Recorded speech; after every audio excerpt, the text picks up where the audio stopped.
Welcome to The Leap with Japa, the podcast that bridges continents and connects stories.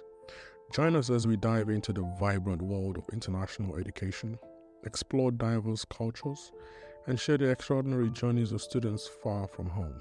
Whether you're dreaming of studying abroad or already embarking on this adventure through other means, Leap with Japa is your companion in navigating the exciting, challenging, and transformative world of global education.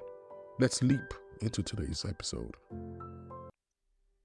Hello and welcome to today's episode. This episode is part one of a miniseries for this month of March. It's with Dr. David Adamo. He's a senior software engineer at Square. I had a very fun time doing this episode. It's gonna cover history. Part one would be more like history and settling in. Part two would be part 2 and 3. We get into the meat of things. We're introducing this new series to be able to get to meet people over a period, so you get more time to sip it in. I hope you would enjoy this series in this month of March as much as I did recording it, and I hope that you get inspired with Dr. David's story as much as it inspired me, primarily because I'm currently a Ph.D. student myself, and he's been through that. Without further ado, without taking your time, here is part one of our interview with Dr. Adamo. Enjoy.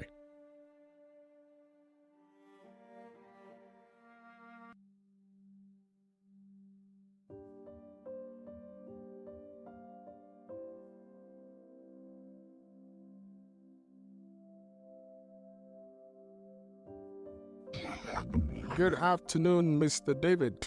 It's a pleasure to finally have you on the podcast, Leap with Japa. I know you reached out on LinkedIn, so thank you very much for wanting to do this. It's a good way to get more people who have experience in the US to do this. So I wanted to start out that if you could just start out by sharing a bit about your journey from Nigeria, how you found your school, what you studied, and your experience. Just take your time. No rush. Good to hear. Yeah. Thanks for having me on the podcast. Again, kudos for setting this up. This is, as soon as I saw that you were doing this, I was like, we need this. We all need this. Everyone just like us and even beyond. So I'm definitely happy to be here. Great. A bit about me. So I was born in Nigeria, born and raised. I spent all of my early childhood in Delta State, Abraka specifically. And mostly because my parents were professors at Delta State University. After secondary school, I spent about one semester studying industrial mathematics at Delta State University. Oh, wow. But I always knew that, industrial mathematics is not really what I want to do, So I did a degree in math, so I'll take that very, very personal. I mean, different strokes for different folks, right? I was like, industrial maths, nah. So eventually, as a result of a lot of just different factors, I ended up at Babcock University. Okay. One of the driving factors really was, and I'm sure you know this all too well, strikes. Yeah. Strikes. Yes. I went through 4 years. I went through about 2 of those. I went through a year in my second year, and I went through another 6 months in my third year. So I know strikes. And I knew it all too well. Having grown up on the Delta State University campus, so you saw that firsthand. Yeah, I was like, I want to do 4 years and be gone. Right. Thankfully, for many different reasons, both privilege, access, and so on and so forth, I was able to go to a private university, Babcock University, to study computer science. Right. Okay. And after 4 years, I graduated with first class honors in computer science. You took it very seriously, unlike someone like me. I got a, I got a, I got a 2.57 out of 5. It barely made it second class lower. I have an episode on people who think that they need a first class to come here. But yeah, go ahead. I just wanted to put that in there. Yeah. Okay. So you got a first class. But one of the things we learn in life, and maybe we'll talk about it a bit more in this podcast, is your GPA doesn't make you. It doesn't. It's not. Yeah. The GPA doesn't determine what you do in life. Exactly. Yeah. So first class honors. Obviously, I took it seriously. Can't deny that. And you better. You worked for it. Yes. You worked for the first class, so you better take it seriously. I did. And I would say that loud and clear that yes, I did. And again, we'll talk more about why I'm willing to say that loud and clear. Okay, go ahead. Yeah. And then graduated, did my NYC, National Youth Service in Akure, Ondo State. Okay. And that was a lot of fun, actually. I really loved Akure. I liked that city. It was pretty interesting. And then after NYC, I worked briefly as a software engineer at Federal University of Technology, Akure.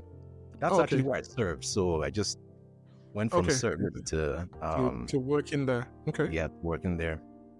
And then, now this is a very big part of my story. And I don't mind sharing this. So okay. That if it would help people to understand that your background should not hinder someone, it's always very helpful. So please do share. Yeah. And in this case, it's probably more a story of privilege than anything else. But I was blessed to have parents who were highly educated, right? Professors and whatnot.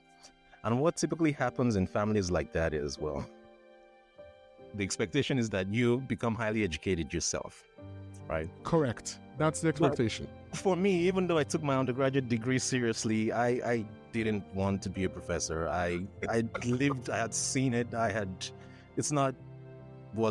wanted to build stuff. I had been writing code for some time, thanks to my dad, my father. He introduced me to computers early on. So that essentially is the reason I'm doing whatever I'm doing today. You're doing correct, okay. But I just wanted to build software. I wanted to be a software engineer, wherever, even in Nigeria. It doesn't. I just wanted to. I felt I could do a lot of work that way. Yeah. But my father wouldn't have any of that. He wanted you to go toe the line. What do you mean you don't want to go get a PhD? Yeah. I can relate to that. Basically, he's like, he knew exactly what he felt I should be doing with my life, and he wouldn't let me be. So here I am in Akure, right? Yeah. Software engineer. Akure was great. I was like chilling, man. And then every day, every time I talk to him, it's like, so, have you filled out those applications yet? Oh no. And I'm like, please just leave me alone, Yeah. But eventually, parents have a lot of influence. Oh, yes. Sometimes rightly so. Yeah. At some point, I was like, okay, fine. I'll just fill out these applications, Fair enough. I still don't want to be a professor or anything, but I'll take the blessings I have and the privilege I have, right? And correct. Okay. Yeah. So I started to fill out applications to graduate schools in the US. Okay. I filled out all the applications myself. And thankfully, because my dad also... he got a lot of his education in the US as well. He was able to provide some guidance and so on and so forth. So I applied to all the fancy schools, Oh, you did that too. Stanford, Everyone Harvard, does that. all the MIT. Yeah. And promptly got rejected. But it was a whole thing. Oh, yeah. And also internet access wasn't easy to come by, back then. That's true. So I eventually left Nigeria in 2012. But back then, it just was difficult to get internet access. And filling out these applications, all done online, and you gotta have reliable access. But thankfully, get another blessing. I was working at the Computer Resource Center at FUTA. At FUTA, yeah. Which is really where all the internet for the university originates from. The internet for the entire state probably pipes through that place. So, I would, after work, I'll stay behind for hours, just using the internet, because at home I didn't have internet in my dingy apartment that I was staying in. So I'll just stay, look at universities, fill out applications. It turns out that my brother also attended university. So my brother attended University of North Texas, right? Oh, okay. So that was always on the list, right? Okay, here Okay. we already have a history there. So make sure you apply Yeah. to this school while you're also applying to all the fancy, well-known names that we put on the pedestal, right? And, you know, back home. So I applied, as I mentioned, promptly got rejected from all the fancy. I did that too. I remember I wanted to do an MBA, so I applied to 4 of them. I applied to Harvard, MIT, Stanford, and Duke. I paid $1,000 in application fees, and I didn't get in for an MBA. The application fee I paid for eventually doing a master's in computer science was $50, and here we are today. So I can relate. Yeah. And so, what do you know, as one can probably predict, and thankfully so, UNT was like, oh yeah, we think you're. Oh, I just remembered something in this story. We think you're good, right? You know, we'll admit you directly to a PhD program from your degree, right? So I was like, oh yeah, I'll take that. But most importantly, and even for all the schools that admitted me, I got some good advice from many people, including my father. Follow the money. Yes. When you come to the US, you got to survive, and paying thousands of dollars in tuition is not beans. It's not. What was of us coming from Nigeria? Yes, it's not. So, even if MIT say, "Oh yeah, come to school now," and they don't give you any money, and you know another school says, "Come, we'll pay everything." Where the money is. Follow the money. Yep, follow the money always. UNT was like, "Oh, come for a PhD program. We have, you know, you get access to teaching assistantships and some tuition help, and in most cases, full tuition. Full tuition. Yeah. And here I was. My brother graduated from there, and he had some friends. I didn't know anybody. Right. Here, but my brother had some friends. So. When UNT offered me admission and also said that we'll support you, I was like, well, this deal is settled. Yeah. That's you just take it. You don't argue. You don't argue with people try to give you money, right? No, you don't. So, of course, not free money, because you gotta work, you gotta do the work. I mean, you gotta do something for the money. It's not. So that's how I ended up at University of North Texas in the PhD program in computer science. And that was a very interesting 5.5 years of my life from that point on, which I might talk more about, you know, if we have the time. So that kind of branches into the next question. So what was the transition like? Because, you know, you spent 5 years on the program. So what were the challenges? I'm sure there were some challenges, but I mean, the challenges were reduced because you had a brother. So there were some things that you didn't have to kind of struggle with, but still you had your own challenges. So what was that transition like from Nigeria to the US for your studies, and how did you overcome that? So to be clear, my brother had graduated years before I arrived. Like, we're not contemporaries. Like, he was gone, you know. Okay. So it was just that, oh, your brother attended this school like years ago. You might want to go there, right? So, but of course, that still was a blessing to have that connection, right?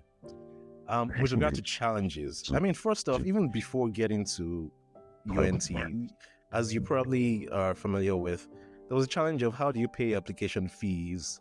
Yes. You know, in Nigeria, it's difficult to make international payments, at least at that time, you know. At that time, now, maybe.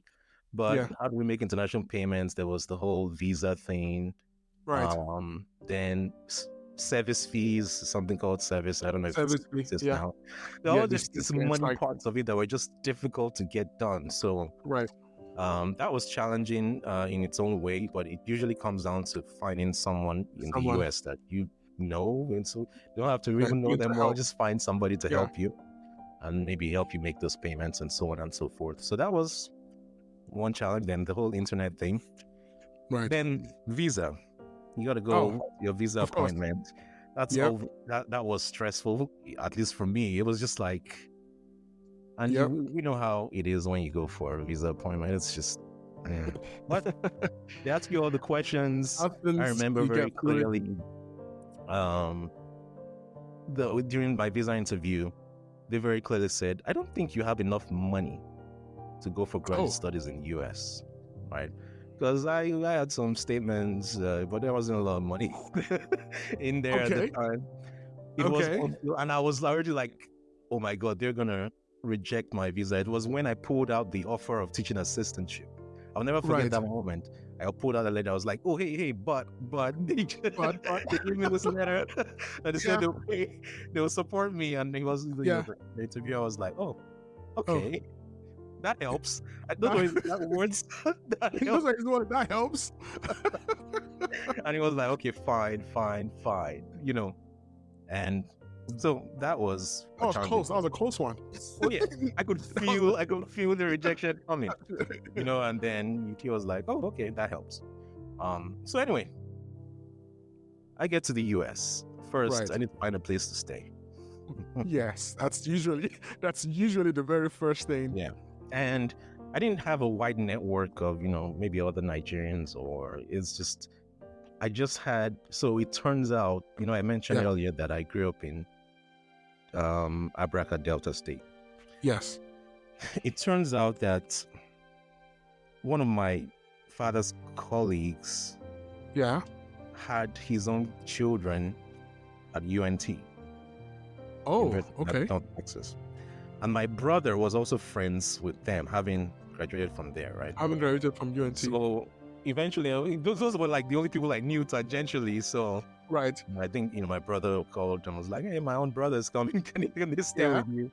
And mind you, I kind of knew them from afar. So, and this goes to show just the connections we make in life. Yeah. You never know when it'll come back to determine just how you move, right? Very true. Very true. So anyway, I ended up staying with them for a while, so that settled the immediate concern. And then, of course, I can't stay with them for you. You don't want to overuse, and I'm grateful for. There are so many people along my journey that have contributed. Yeah. So anyway, the challenge now is, how do I find my own place to stay? Yes. I don't have a credit score. Okay, well, because we're going to ask for an arm and a leg. Mm-hmm. And they won't rent anything to you if you can prove, that, you no can. rental history. So that was challenge number one, understanding the American credit system. Right. Everyone learns it forever. Yeah, and as a Nigerian coming here for the first time, you don't have a credit score. No, you don't. So, eventually, it came down to I had to find a roommate, of course. So I was going to do that anyway. I didn't have a lot of money per hour. Money, yeah. But then, since I'm finding a roommate, I better find one who actually has a credit score. Or more assets, right? So that's true. So eventually, I found a roommate, great guy. I stayed with him for a while. Okay. Who he's American. I mean, he's Nigerian, but an American citizen. Okay. Didn't have a credit score, or at least I don't think he did at the time. But he did it. His own father was like, "Okay, I'll serve as guarantor." Oh wow. And I was like, "Hey, look at me! I'm this guy's my son. Thank you for helping me." Right. I remember he helped me go find a mattress to buy. Oh wow. So when did you meet him? That's a good question. Yeah, it's interesting because you'd find someone, and then his dad is related to be a guarantor for both of you. Very interesting. I had forgotten this bit of detail. The University of North Texas had a portal where you can post an entry asking for a roommate. Okay. So I went on that portal. It was like, hey, new grad student. Right. Need a roommate, And then this guy replies, right? Right. Okay. And that's how that connection was made. Right. It's amazing now that I think about it. It's just random. So much randomness in life. Do you think it's random? It's actually not random. It's just the way things were meant to play out. Imagine if you did not go on the portal to put in that. True. You wouldn't know. And besides, if you didn't try that, you wouldn't know if it was going to work. And that's a good point. You in order for things to happen for you, you gotta act, right? You don't put yourself out there. Wait, Just like this podcast. Everyone like, podcast. I'm like, well, I might as well just try I don't know. I mean, if I hadn't done that, you wouldn't have been talking to me right now. So it all goes to say that you just have to try some things sometimes to see how far it goes. Yeah, but go ahead. Yeah. So this wonderful friend is still my friend.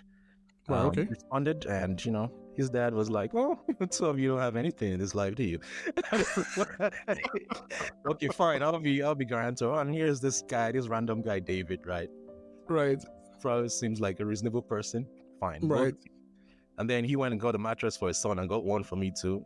Oh, wow. Like, okay. Kind people in life, I'm gonna teach these people you meet and just help you. Yeah.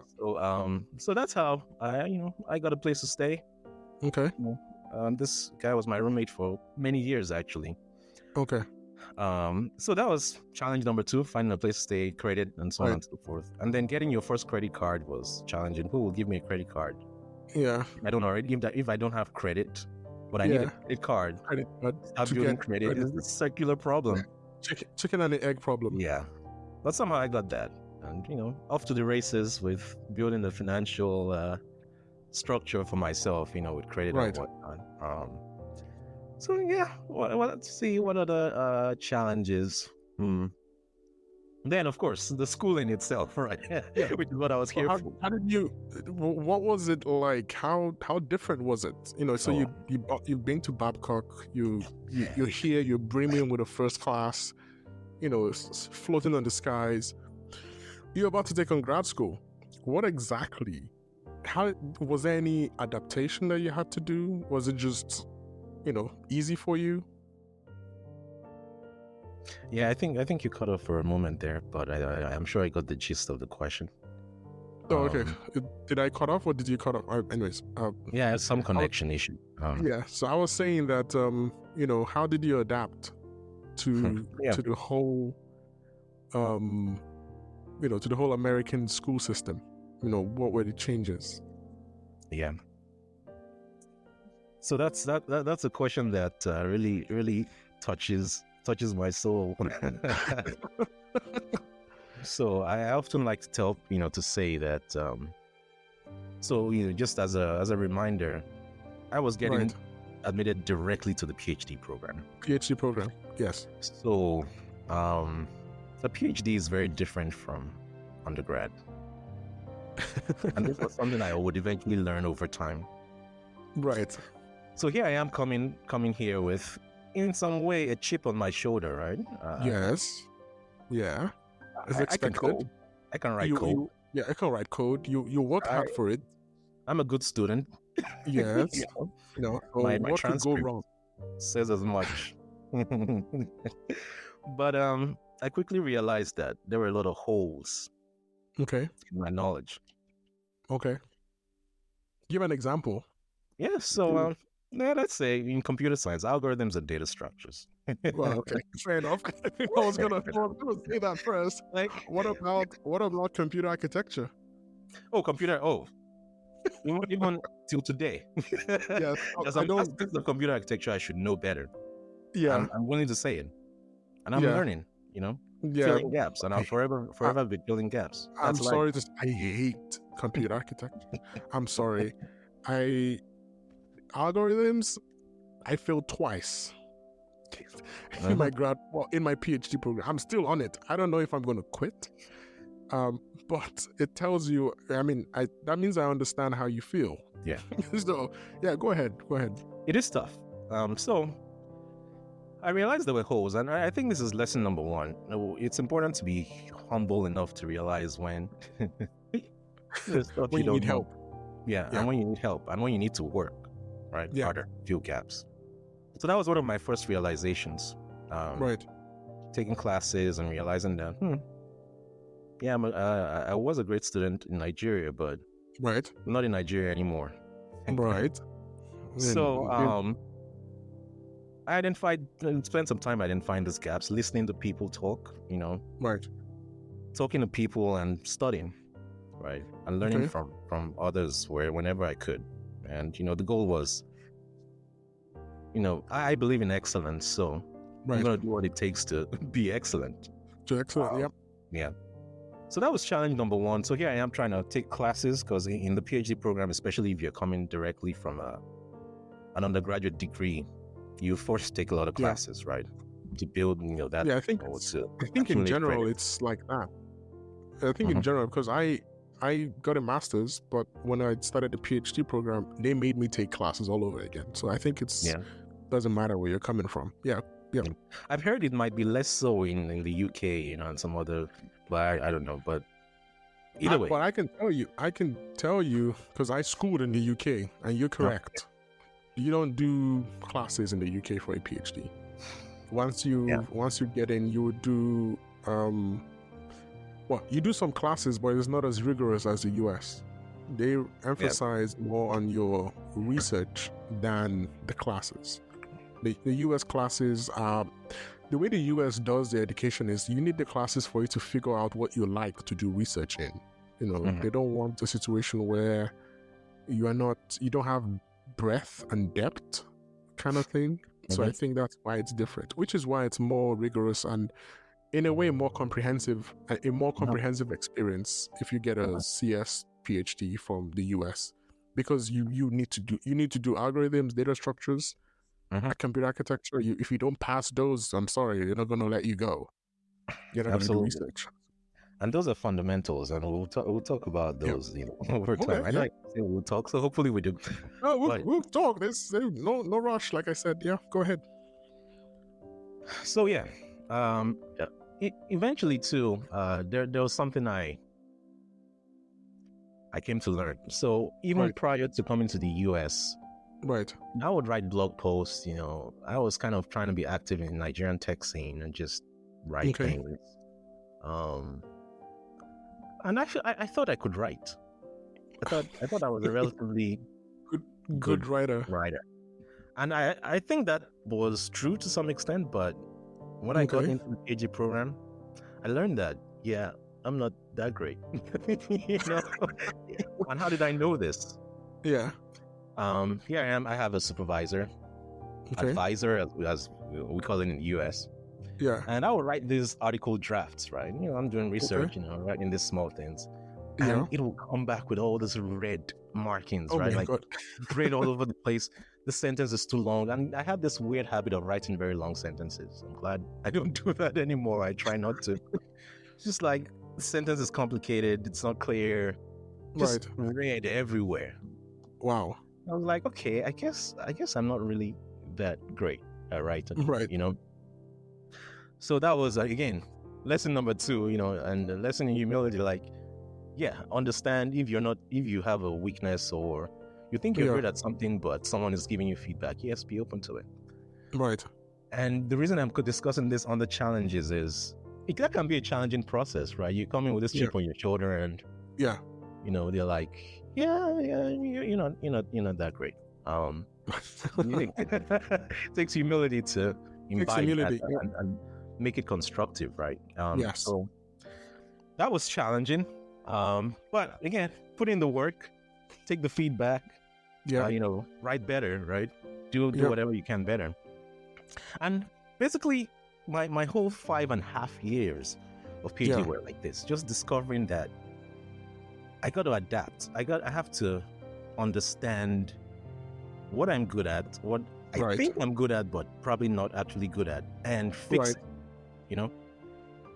So I would cut things short a little bit, but first, the PhD was a very tough time for me because it was constant. You got things to work on. You are not actually that good. Yeah, as good as you thought. Yeah, it kind of gives you second guess everything. Yes, a PhD is a lesson in deconstruction. It will deconstruct who you think you are. And then it then reconstitutes you into someone else after the program. Absolutely. And it's rewarding if you can get through it in one piece. Yes. There's a reason only 1% of the world, I hope my statistics is correct, and I can't cite any sources, but there's a reason only 1% of the world has a PhD. I mean, first, not everyone bothers to try, Yeah. but a huge chunk of people who start a PhD don't finish. Yeah. There's true. a reason for that. And it's because that deconstruction is challenging. Oh, I mean, I'm going through it, so I can relate to that. I hate the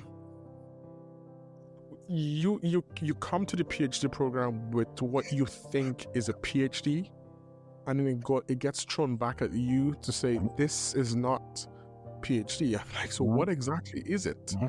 To some extent, sometimes even the professors don't know what it is. They keep on telling me it's your PhD. Yep. It's not my PhD. You are supposed to, you think you're going in the program for them to teach you how to get a PhD. No, you are here to teach us about what you want to do. We don't know anything about, I mean, we can guide you. We know what is expected, at the end, but we can't tell you what that thing is. We can't tell you what the research is.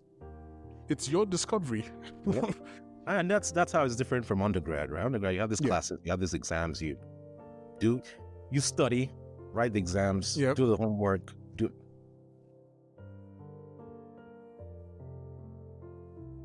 sorry, I think I muted for a bit there. But you do the exams, you do homework and whatnot, and you're good. Yeah, that wasn't gonna fly in a PhD program. Exactly. You're not here to take exams and get A's. You don't get a PhD by. I was even told that if you're getting A's in your classes, there's something wrong. You're spending so much time trying to get all these classes done. You're supposed to be doing research. If you wanted to get A's and B's, go do your masters and you just graduate. But if you want to do a PhD, I was surprised. That's an indicator that there's something wrong. So yes, you're spending so much time studying for stuff you're not going to use. My advisor told me that many times. Oh, see? As you said, I'm just remembering. And he was cognitive dissonance for me because I was just like, but I get A's, that's what I do. Yeah, exactly.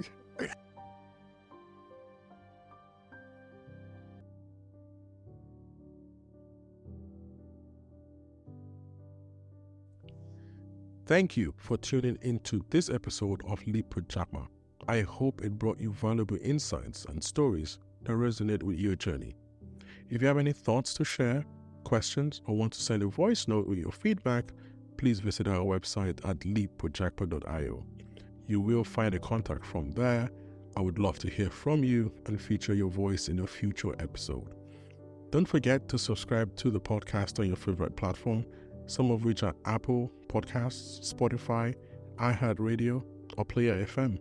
Your subscriptions and reviews help us grow and reach more listeners, and I truly appreciate each one of them. Also, check out our merch store on leapwithjapa.io website for some cool t-shirts and hoodies. Perfect for showing your support for the show. Stay tuned for our next episode, where we'll dive even deeper into the experiences and challenges of international education and careers. Until then, keep leaping forward, and thanks again for being part of the Leap with Japa community.